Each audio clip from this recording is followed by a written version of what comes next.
Hello everyone. As Nicholas mentioned, my name is Jack Mayerhofer, and I'm the Chief of Staff at the Auschwitz Institute. I'd like to begin by thanking our organizers, EGAM, AGBU, and Nouvelles for the invitation. It's really an honor for us to be here today with you, particularly on this date, on the 69th anniversary of the passage of the Genocide Convention. So what I'd like to do with you today, let's see if this will work. I'm going to cheat a little bit and use a PowerPoint presentation, so please bear with me.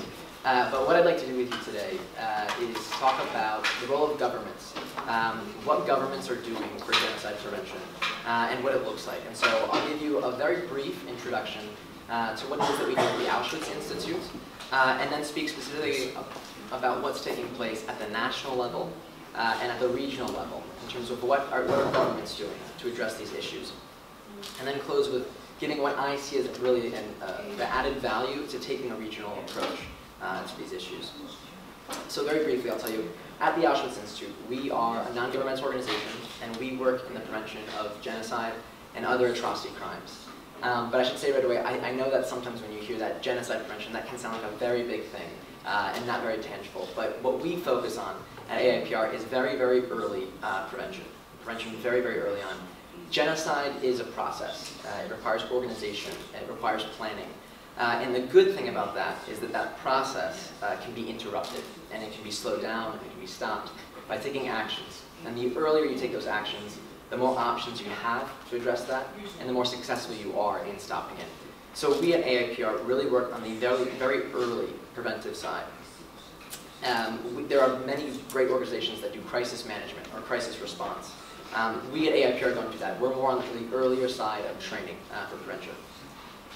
In terms of where we have offices in Kampala, Uganda, in Buenos Aires, Argentina, in Ostrowieża, Poland, was the former Nazi concentration camps, and in New York, where I'm joining you today.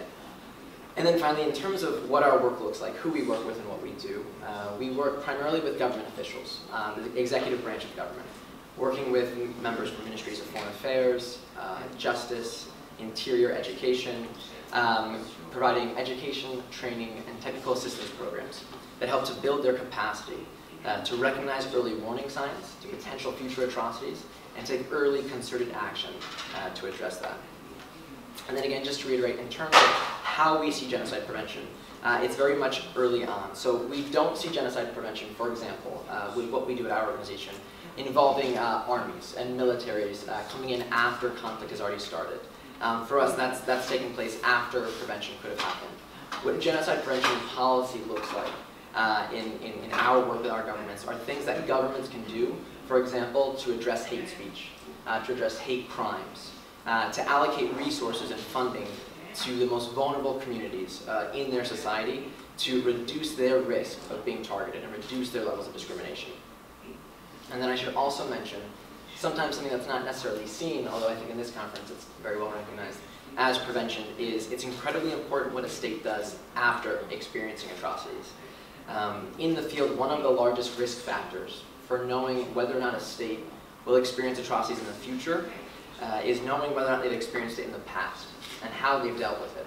And so what a state does after experiencing atrocities can be incredibly important for preventing the next potential cycle of violence.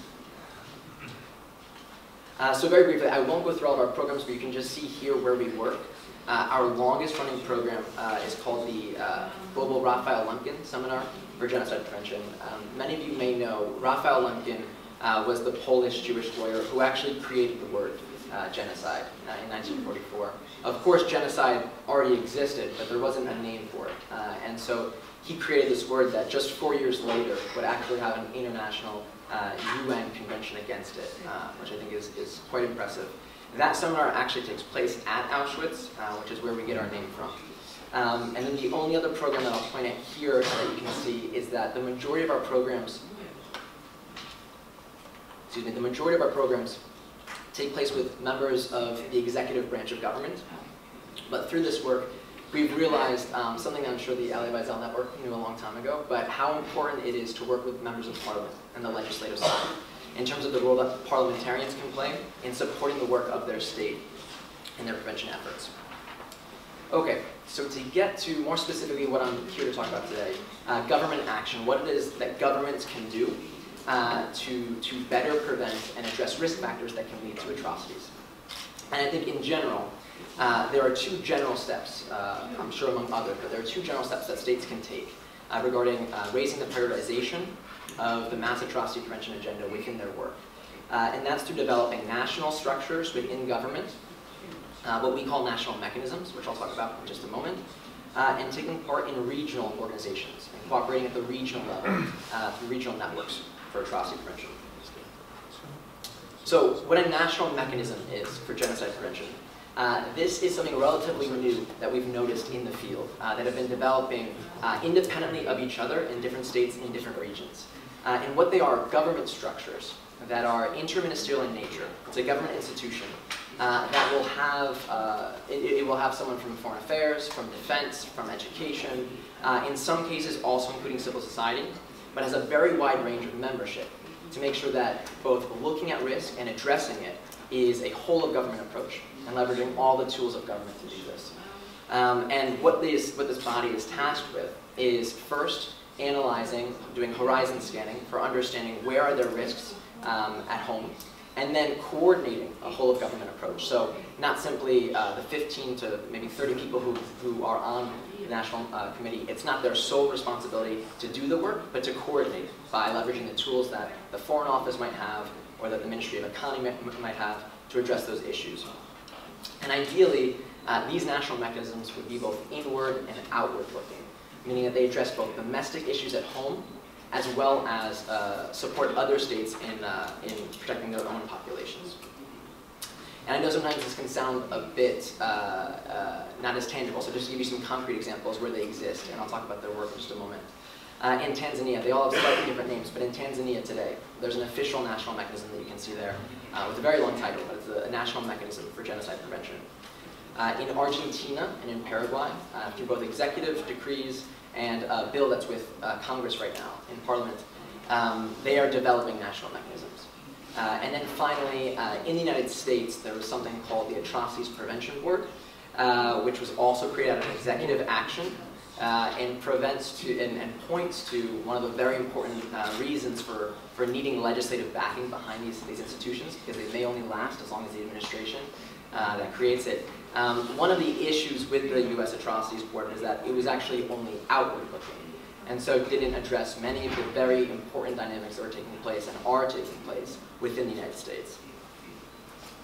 And then finally, the two regional networks that I'll speak about is something called the Latin American Network for Genocide and Mass Atrocity Prevention, as well as the International Conference on the Great Lakes region, the ICGLR, an intergovernmental organization in East and Central Africa.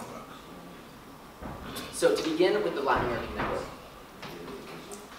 this is a regional network of states. It's made up of 18 member states that you can see here. And it stretches as far north as Mexico and as far south as Argentina, and includes all Spanish and Portuguese-speaking states, with the exception of Cuba. These are very recent developments in terms of the field of atrocity prevention, regional networks that address these. So it was established in 2012 and has the overall goal of creating a mandatory curriculum for all public officials in these states that when they go into government, they have to take mandatory training in genocide prevention, so that down the road, everyone in government will have been sensitized to these issues and trained on these issues. And the way that the network works is it takes part in both training and project planning and implementation at both the regional level and the national level. So there's a focal point structure that meets once to twice every year and shares best practices, gives updates, provides information about projects that they've been implementing, and then also helps to plan projects region-wide. And in addition to that, the network also takes place in training at the regional level together, once a year in Auschwitz, and then once a year at a site of memory in Latin America, as well as has a national level program, where each state addresses an issue of particular concern in their own state. So to give you a sense of some of the priority areas across the region, what is it that the region has in common that they're interested in? In the second half of the 20th century, Latin America had a number of military dictatorships that committed atrocities against their own population. And so one thing that in Latin America the network is very focused on is what we call dealing with the past. As we mentioned before, it's one of the strongest risk factors for looking toward the future. And so a number of programs relate to memory, truth and justice, truth and reconciliation commissions, tribunals, and trying criminal perpetrators are one of the major focuses in Latin America, and where a lot of expertise in this has come from. In addition to that, in Latin America, they're also very focused on the protection of vulnerable communities, in particular the LGBTI community, and protecting indigenous populations throughout Latin America. So now to speak very specifically, what is it this looks like on the ground, and what are states doing at the national level to address the issues of concern within their own state? And in this case, I'll give two examples from Ecuador and Brazil. So in Ecuador, one of the things that you can see here dealing with is largely related to dealing with the past. In the 1970s, Ecuador had a series of military dictatorships, and then democracy was restored in the 1980s. However, even after the restoration of democracy, there was still a good amount of state repression and atrocities committed by the state, largely against political parties, against student university organizations, trade unions, work associations, related to torturing, forced disappearances, and other violations of human rights. So what happened was in 2013 in Ecuador, they passed what you can see there, the law for victim reparations in 2013, that was drawing on information collected during a truth commission that registered and recorded human rights violations that occurred during the period that you can see there, from 1983 to 2008. And what this law did was very important. It sought to address this in two main ways. One through education, and one through directly working with victims and victim groups, which I think provides a very good example in terms of best practices for this. So on the education side, what they've done in Ecuador, and where we've seen, for example, at Auschwitz, at sites of memory in Chile, in Argentina, they're turning a former detention and torture center into a memorialization, in a museum for memorialization, as well as a place for training and education for the larger public in Ecuador, who might not have firsthand experienced these human rights abuses, to see them and not allow any denial or lack of recognition of these. So educating the larger public.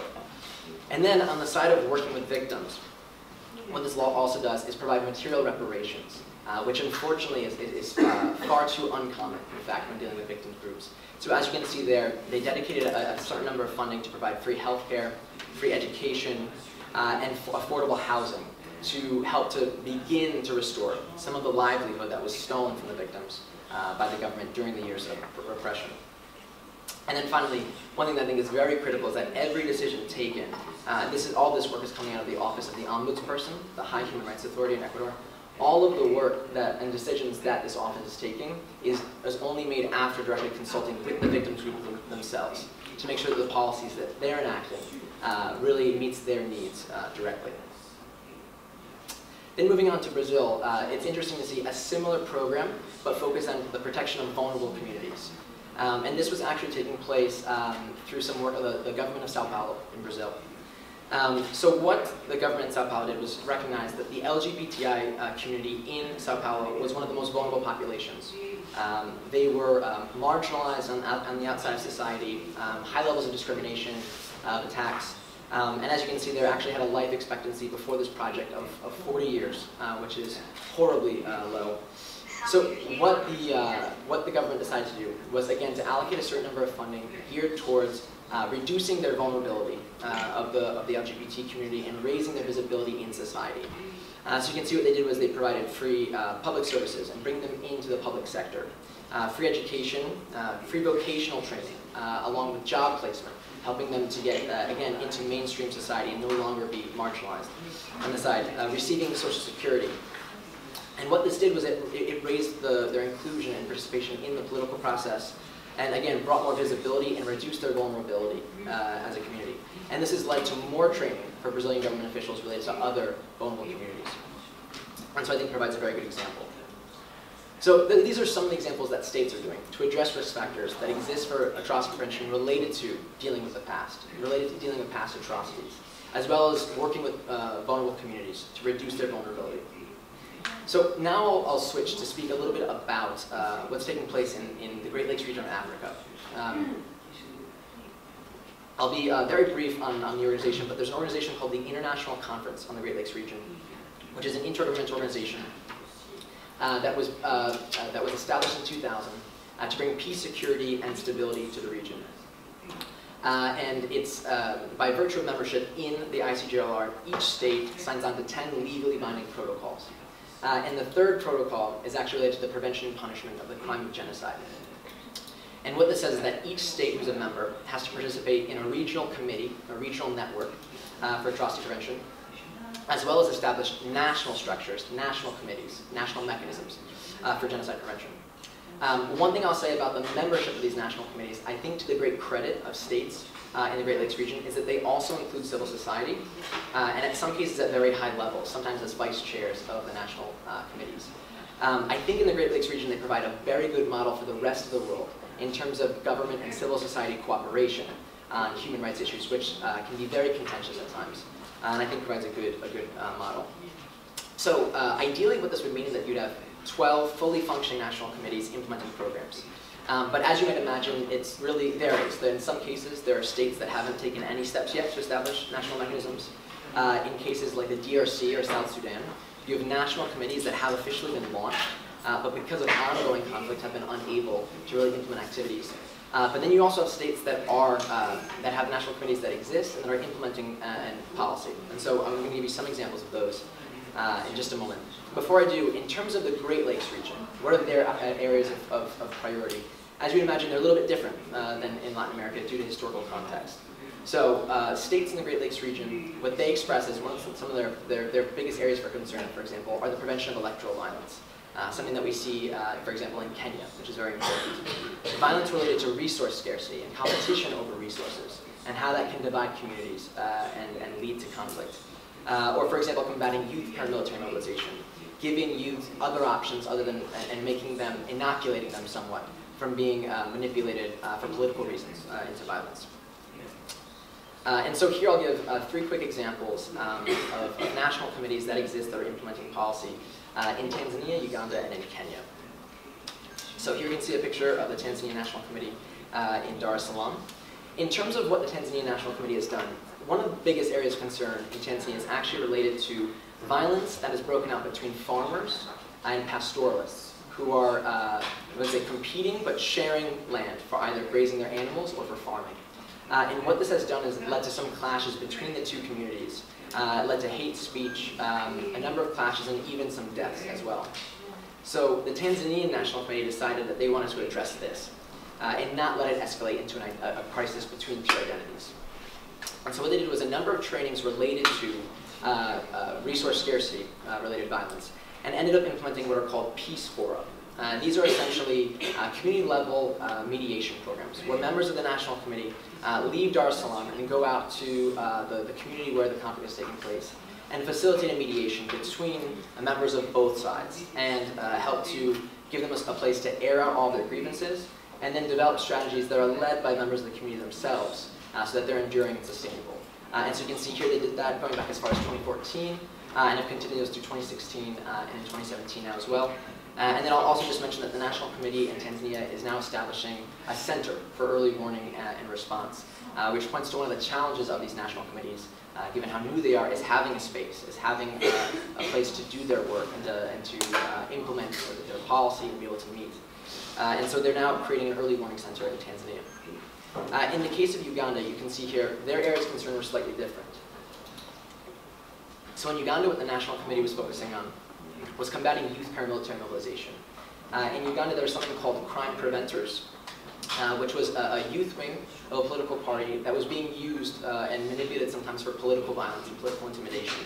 And so the National Committee wanted to address this issue. And you can see here, what they did was create, or in the process now of creating, a number of curricular and extracurricular related activities and education, peace education, for youth to provide them with other opportunities and other ideas to, again, inoculate them somewhat from the manipulation of politicians. In addition to that, you can see they've done mapping exercises to understand where are the hotspots throughout the country in terms of that first step of analyzing, doing horizon scanning. And they have a draft bill actually in Parliament now as well, just like in Paraguay, to help institutionalize and domesticate the protocol on genocide prevention. And then finally, in Uganda there's a very large refugee population, and so the government and the National Committee is having consultations with Parliament regarding increasing protections for that particular vulnerable community. Okay, so I'll be happy to talk about Kenya maybe in the question. I'm going to wrap up here and just say what we see as an added value approach to working at the regional level. I think we see that regional problems do require regional solutions. I think it was Kofi Annan who said that genocide is a problem without a passport. And these problems are transnational in nature and require regional solutions. And then I think it also helps to decrease the level of suspicion and fear of targeting when working with states, that when in fact working with your neighbors as well, that this is something that the region and your colleagues and your partners have also prioritized. And then finally, I think because of this, that also lends greater credibility to the process. To see states that they have things in common with also doing this work, they see that as bringing more credibility to the process of engaging in this and realizing that it's something very important and that all states have a responsibility to do. So with that, I will stop there and thank you very much for your time, and I look forward to speaking with you during the discussion.